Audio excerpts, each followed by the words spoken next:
Hello, listeners. Before we get going, a very exciting announcement that on Sunday, April the 7th, we are going to be appearing live as part of the Podcast Live Politics Day in central London. So you can come and watch a live recording of the show and then ask us all the questions you've been dying to ask. Does Holden really know everything? Is Jamie actually a closet conservative? For tickets, go to podcastlive.com and enter Week 10, WEEK 10 at the checkout for a 10% discount on the ticket price. That's podcastlive.com and the word Week 10. And I'll see you there. It's the week ending Saturday, the 2nd of March, and this is The Week Unwrapped. In the past 7 days, we've seen talks between the US and North Korea stalling in Vietnam, dogfights between India and Pakistan, and Jeremy Corbyn officially backing a new referendum on Brexit. But we're here to bring you some of the stories that passed under the radar this week. Big news, not making headlines right now, but with repercussions for all our lives. I'm Olly Mann. Let's unwrap the week. And joining me today from the Week's digital team are Arion McNicoll and Cameron Tait. And once again, we welcome back the editor of the Week Junior, Felicity Capon. Arion, you're starting the show this week. What do you think this week will be remembered for? I think this week will be remembered as the week the internet asked, who are we? Our relationship there is with the chip design team within Huawei, a group called HiSilicon. That is a world-class semiconductor engineering team. We've had a relationship with them for a long time. They're producing chips for their handsets and innovating quite strongly. I mean, obviously, we are completely subject to any export control from either the UK or the US. So, respecting that is job number one. You don't want to be on the wrong side of that. But as we sit here right now, we're continuing to work with HiSilicon, with all our partners in China and the rest of the world, and watching the situation very closely. Do you have security concerns about Huawei any different from any other security concerns that you would have with any other company with whom you partner? Not really. Simon Seegers there, the CEO of microprocessor manufacturer ARM, speaking to CNN on Wednesday. Arion, what's been happening this week in the world of microprocessor news? Simon Seegers there was defending his company's relationship with Huawei and more broadly issuing this plea for both the UK and Europe more broadly to work with Huawei, not be afraid of them as a company, and to continue to innovate alongside them to roll out 5G. So what's happened this week is just that he said a thing, or does it have more repercussions than that? Well, I think you're absolutely right that Huawei has been in the news for a while, but we are at this critical turning point in the rollout of the internet, the next generation of the internet, and that's this 5G is going to be rolled out over the next 6 to 18 months, and a really important moment and consequently an important intervention.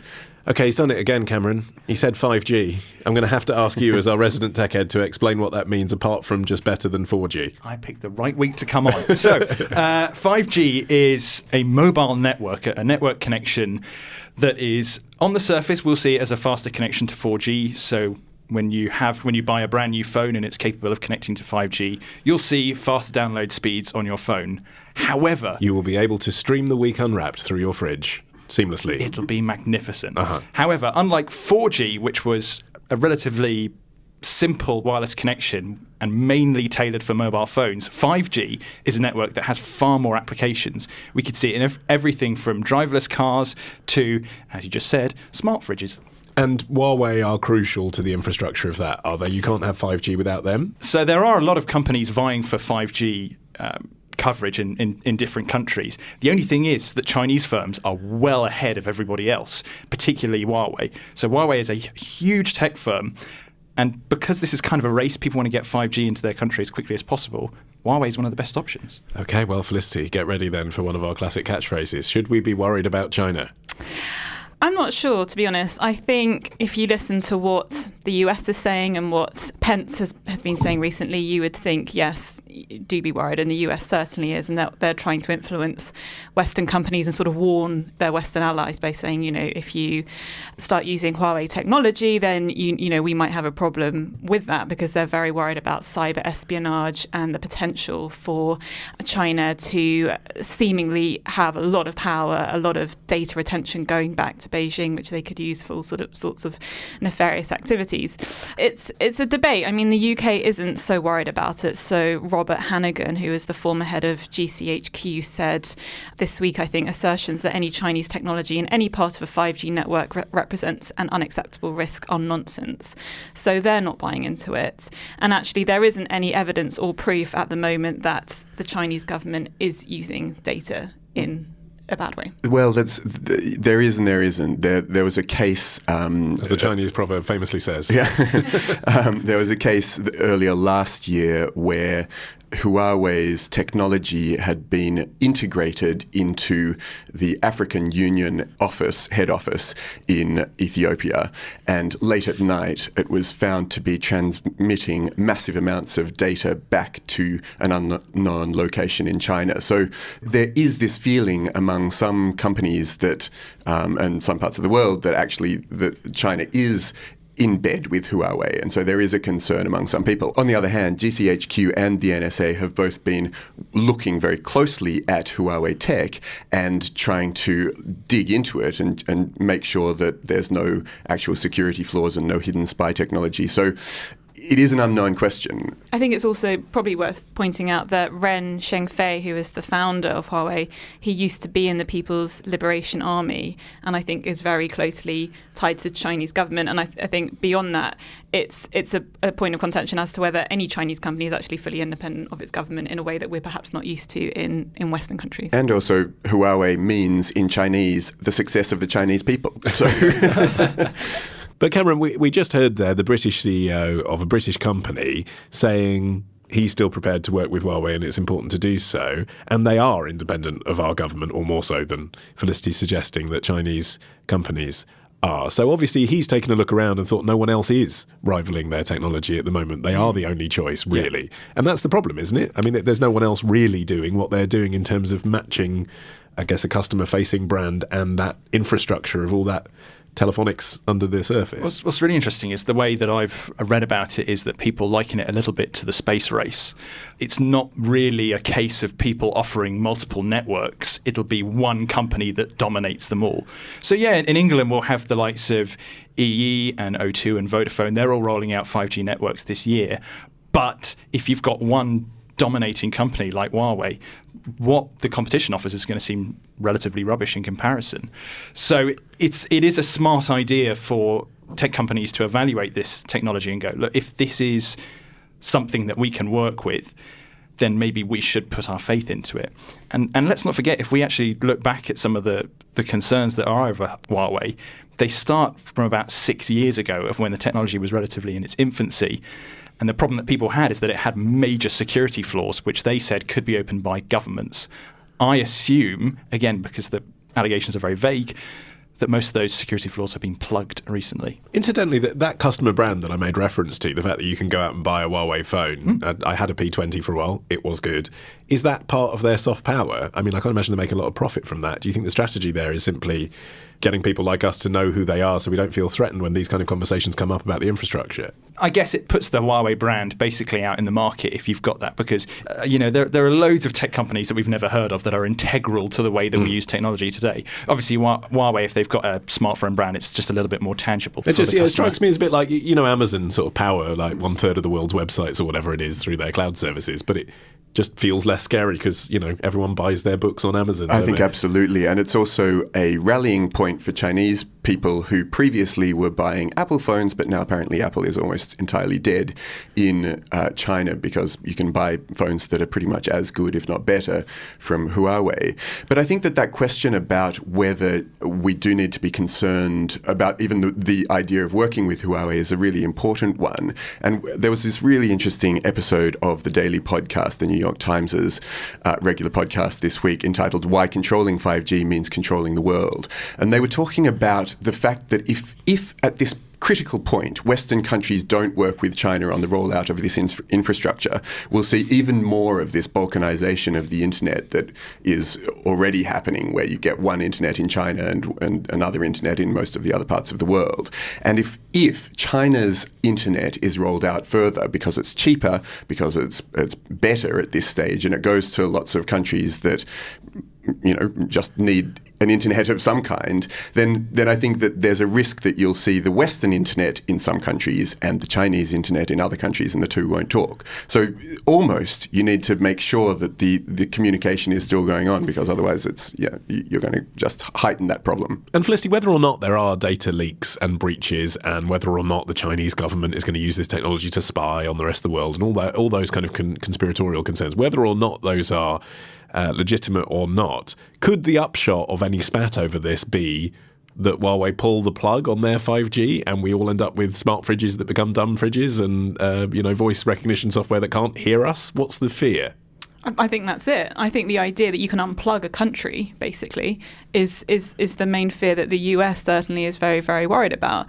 I'm not sure how realistic that is. And I think it was interesting that, Cameron, you mentioned the space race, that this is in some ways the latest in a long line of areas of control that countries have been fighting over, whether it's shipping lanes, whether it's outer space, whatever it is. It's now the Internet of Things, the idea that everything in our lives is going to be interconnected, and whoever ultimately dominates that will have loads of power. But it is serious, but it's the idea of like national pride and national ego. I think so. European countries adopted 2G before anyone else.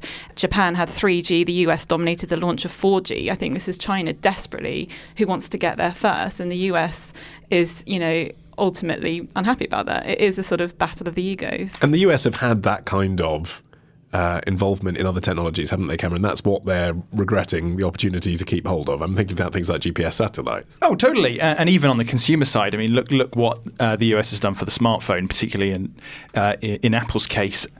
This must kind of hurt their ego a fair amount to see that one of their biggest rivals has clearly got the upper hand on them. But I really can't see an alternative coming from the US at the moment. It almost seems like go with Huawei or you're kind of screwed, really. Okay. Felicity, you're up next after this.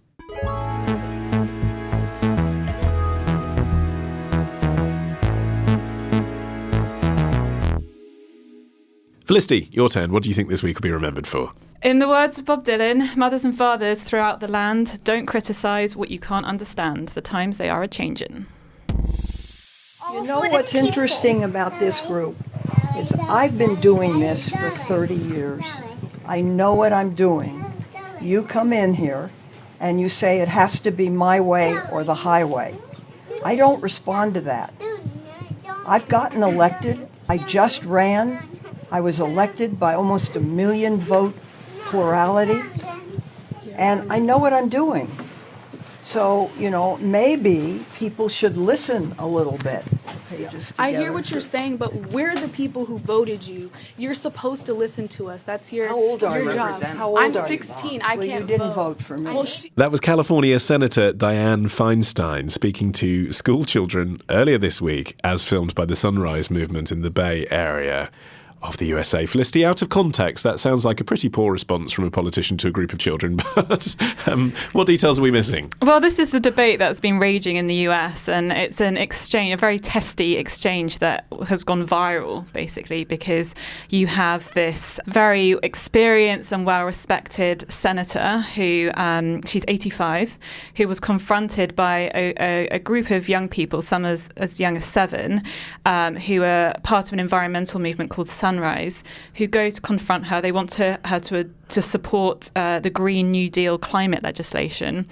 And it's kind of made a lot of noise because rather than her sort of reacting in how we expect politicians to react to children by sort of almost coddling them and saying, "Oh, of course I will, you're so wonderful," etc., etc. Well done. Yeah, you're the future of politics. Exactly. Yeah. She's entered into a rather robust discussion, treating them as if they're adults, basically, which some people applaud and other people condemn. Where do you stand on that? Well, I mean, you make your living, treating children as if they're adults, or at least capable of understanding sophisticated arguments. Absolutely. And spoiler alert, as the editor of The Week Junior, I'm actually with the side of the young people, but I think I would be regardless of what my job was. I think that's for lots of reasons. I think partly you have to understand what the Green New Deal legislation is. So not to bore you, but I think it's important just to recap on that. It was introduced by a fellow Democrat and the rising superstar, the Representative Alexandria Ocasio-Cortez, who's 29, and I think that's interesting. She's 29. You have Feinstein, who's 85. The idea of the Green New Deal is absolutely radical. It's really, really ambitious. If it's put forward, it'd be the most ambitious climate policy the Democratic Party has ever endorsed, but obviously it's also causing splits in the party.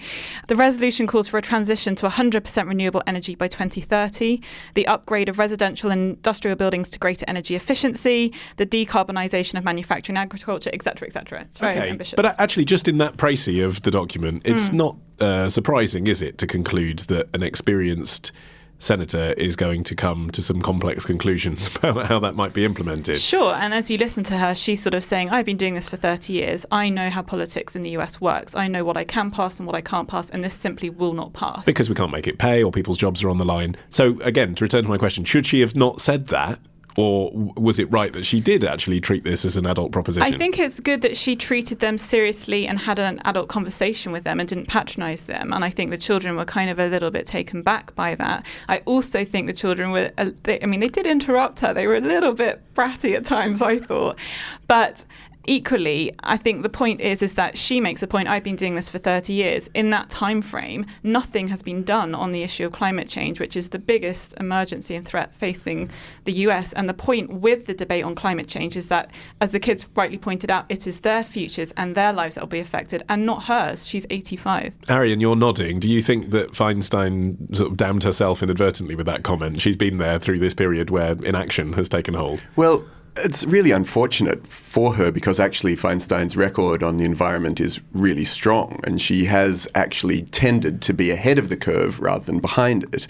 But in this case, actually, she probably is on the wrong side of history. And these children advocating for the Green New Deal are absolutely right that it's important to get going on fixing climate change, and the US leading it particularly right now. And Feinstein's counter-proposal plans to get the US to zero emissions by 2050 rather than 2030, which is what the Green New Deal proposes. So actually, there isn't the time to do that, and particularly for the US, because the US needs to lead the rest of the world, because its technologies trickle down to the rest of the countries who are trying to also introduce green technologies. I wonder if this story, Cameron, tells us a bit about what's happening with the Democrats in America, because you have the younger congresswoman who's proposed this, then you have the older, experienced senator who's essentially saying, let's answer that by saying, well, we'll do roughly what Obama did. And both, of course, think that they're taking the fight to Trump, who's taking America out of the Paris Climate Accord and all the rest of it. And actually what's happened is the Trump environment has made young people so campaigning in their politics that their response, even to someone on their own side, is to be quite, like Felicity was saying, bratty, in your face, confrontational. And then actually Feinstein's way, the Obama way, if you like, the Democratic way, it's looking a bit old now because everyone's just shouting at each other. It's really quite fascinating because everybody looks at AOC as some form of new Obama figure, the leader of the Democrats. But her way of going about it really is quite extreme. And the way that she presents the Green New Deal is basically, this is my way of doing it. And if you don't like it, do a better way. But at the moment, my way is the best way. But it has to be extreme. It has to be radical. We do not have the time. But my point is that it is a kind of a Trump way of dealing with things, but on the left. It's that very much, I'm going to get stuff done and I'm going to do it right now, almost whether you like it or not. And if you don't like it, do it better. Which actually isn't getting stuff done for Trump, is it, Felicity? I mean, that's the thing. A lot of his key legislation is not getting through because he's taken that approach. He's not consensual. Sure, but I think it's different when you're talking about climate change. And I think what's emanating from the White House is this climate change denialism, which is terrifying. Is why you're seeing so many young people get really worried about this and deciding they need to do something. But there was a very interesting article, I think it was in the New Yorker, which made the comparison between Trump and Feinstein, which basically said she's just as bad as he is, because even though she's not outright denying climate change, her policies will have a negligible impact. So she might as well be denying it. And until the Democrats get real on how quickly they need to to act, they might as well be Trump. I think also the way that institutions cause people to change their own beliefs, politics, practices is a reason why you need to have fresh blood coming through. And the reality is that, yes, Feinstein knows the American political system inside and out, but the fact that she's been butting her head against brick walls for so long has almost made her give up. It seems as though at this stage you need new people coming through to take radical decisions further and try again. It's not good enough to just say, well, I've tried it before and it can't be done, so let's stop trying. Okay, but to return to my question, just take away from climate change, does that mean, Arion, that when we see the next presidential race, we're going to be looking at the final Democrat candidates being people who can take Trump on in that shouty way? That actually, that won't be Bernie Sanders. Yeah. It'll be someone perhaps with his values, but younger, spikier, and even more aggressive. I mean, there's this massive group of Democrats who are lined up to try to take Trump on, and I look at the whole field and I sort of wonder if any of them are going to be able to match Trump's ability to control the media narrative in exactly that way. But you think that should be the goal? That should be the goal. Well, AOC is. I mean, there is fears that she is a bit of a supernova and is going to burn out, but she has she's a masterclass in how to dominate social media and get her voice out there. I think someone's just created a comic of her of being a superhero. Whether she is or she isn't is very interesting, but I think that there is that young, feisty blood coming through. I think that's interesting. 85 does come with a lot of wisdom as well, though. Sure. You're criticising Feinstein, but actually it's legitimate, isn't it, to spend 30 years in an institution and understand how it works? Yes. But I think that's ultimately the broader talking point of this discussion, is that it's age and experience versus young idealism. This is going to affect me more. And I think you really see that tension between AOC and Feinstein, which I think is fascinating, because on the one hand, AOC gets a lot of criticism leveled at her that at 29, the youngest congresswoman in US history, she is simply over her head. She's simply too young and she doesn't know enough of what she's doing. Whereas someone like Feinstein, she says, I've been doing this for 30 years, I know what I'm doing. But my point is that if all you know at 85 is the gridlock and that you can't get your policy through and that it's inefficient, then why should that experience trump being young and having a new optimism? Also, a lot of senators and congresspeople end up in their last term, and this is going to be Feinstein's last term because she said she's not going to run again, becoming increasingly confident in their own politics. And she doesn't have to answer to any special interest anymore. And she doesn't have to placate voters who might disagree with her politics. Now is the time for her to stand up for what she believes in. And if she does believe in the environment, this is the moment to say it. Well, maybe she really believes in compromise. I mean, maybe she is standing up for what she believes in. Possibly, but on this one, it's a compromise too far. By the way, aren't you just describing all old people? I mean, it's not just about being a senator, is it? You get to 85, you stop caring what other people think. Yeah. Let it all out. Yeah. There is no compromise. It's science. It's happening. There's compromise, but I think you would almost need a compromise between their two positions, because I feel like Feinstein is almost bending over backwards, whereas I cannot see that getting past the Republicans. I agree. I'm not saying she's wrong in that, but it's unlike any other political issue, climate change. There is no compromise. You have to act now. That's end of. Right, enough. And by the way, I'm instituting a new policy here. When we all get to 70, I'm going to enforce retirement on the podcast, just so that we don't get stale. Cameron, you're up next after this.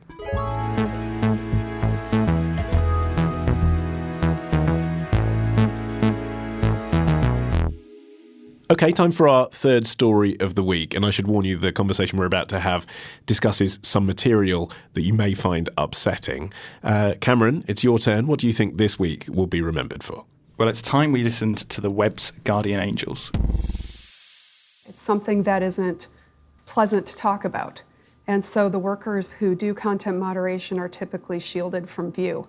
They're globally dispersed. You can find them all over the world, from Silicon Valley to the Philippines to working online on sites like Amazon's Mechanical Turk. And they're largely faceless and invisible. And we need them because why? Well, as one worker put it to me, without their cleaning of internet sites, the ones you mentioned and many others, the internet for most users would be a cesspool. That was Professor Sarah Roberts from Western University in Canada speaking to TVO's The Agenda with Steve Paikin. So, Cameron, time to check in on the content moderators. Are they doing a sterling job, keeping parts of the internet clean and not racist? They're doing a magnificent job. And on the surface, the idea of a content moderator doesn't sound particularly interesting, really. You look at content and you decide whether it's good or not to go on the internet. But there's a new report by The Verge called The Trauma Flaw that really is quite damning about the conditions that these people are working in. And it really opens your eyes as to basically what content moderators have got to go through. What did it tell us? Well, it said, so this was based in Facebook's content moderation facility in Arizona. Which previously they've never actually acknowledged. No. It is part of their structure. It is part of their structure. It's what's the word I'm looking for? Subcontracted. Subcontracted, yes, indeed. And that's the case with a lot of content moderation centres. It's a very hush-hush job. You don't talk about what you see at work.